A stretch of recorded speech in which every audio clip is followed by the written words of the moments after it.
Well, another day, and I have the printouts of the feathers that I made yesterday, so I can start the feathers for this gentleman here.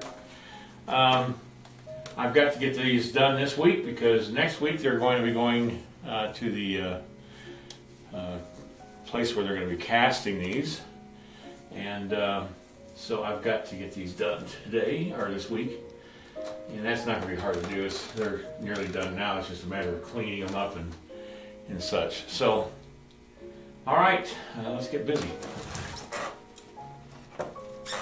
It's cold in here.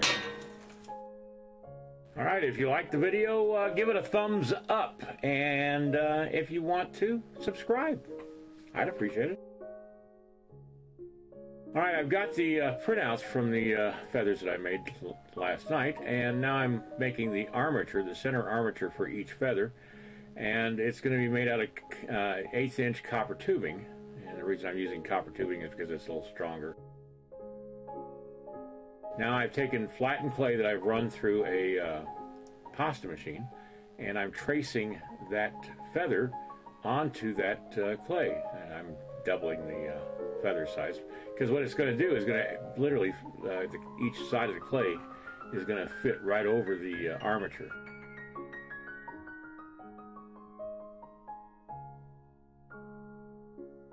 And now I put the feather on there, and I just cut out the outline. Now I've got the armature centered perfectly inside the feather. I'm going to do the same thing again for the other feather.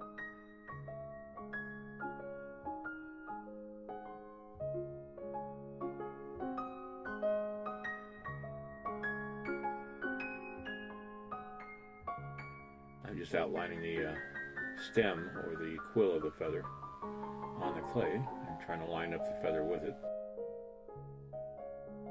So it's the curved metal aligns with that center quill. Now here I'm just putting some texture in it with a serrated edged wire tool, trying to make it look like a feather, and also sculpting down the surface a little bit.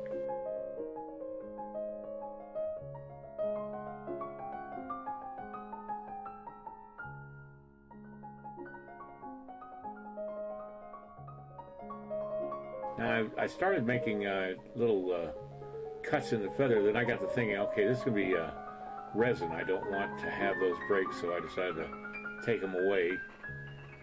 Here I'm outlining the dark edge or dark end of the feather, the dark brown end of it, since these are eagle feathers. These are, I think they're tail feathers. It's not a chief feather. That's a serrated tool I'm using to put some texture, finer texture, in the area that's going to be dark, so that people who are coloring the piece will know where the dark area is and ends. That way the feathers are ideally colored properly. Now here I'm just touching up the, I took the feathers off, and now I'm putting on the new ones. And I'm just trying to clean up the hair a little bit before I actually put the feathers on.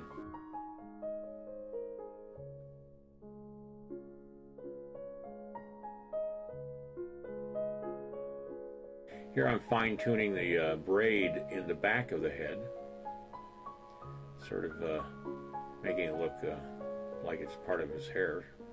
And I'm also working on that side flap of hair that comes up back and over his left side of his face.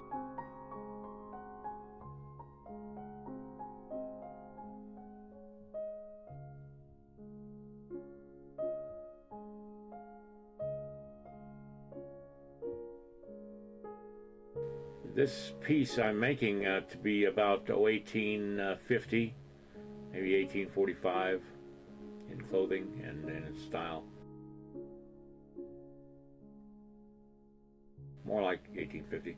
Now here I'm putting soft melted clay onto the ends of the feathers, the bottom ends of the feathers, to act as eagle fluff, and it would have, it also ties in and seals and holds in the feathers, gives a nice finishing touch to the feather section.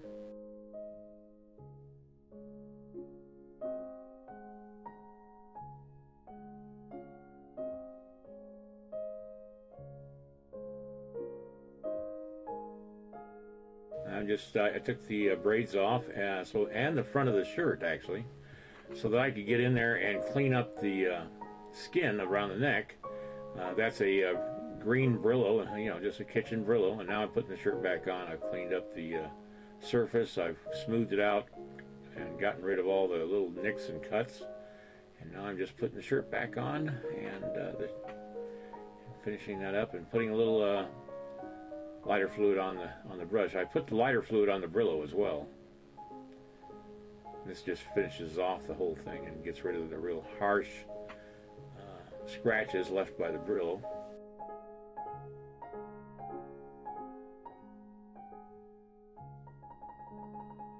Kind of hard to work on those areas when the braids are there and that front of that shirt was on there.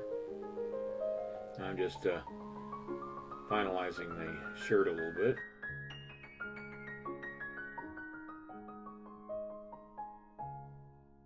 I'm putting the braids on now.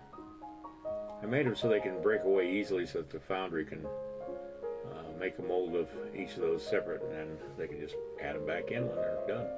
They have to be cast separate. So, all right, here's the two clays together for the first time.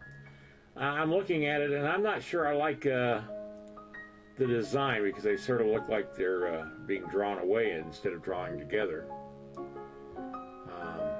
So I decided to make a change, which also means I'm going to have to make a change in eye position and maybe even head position of the male warrior. But I like this positioning, and I like this composition a whole lot better now.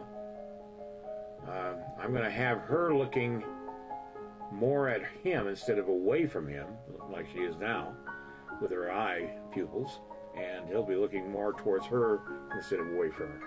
So this is going to be the composition here. That's it for today.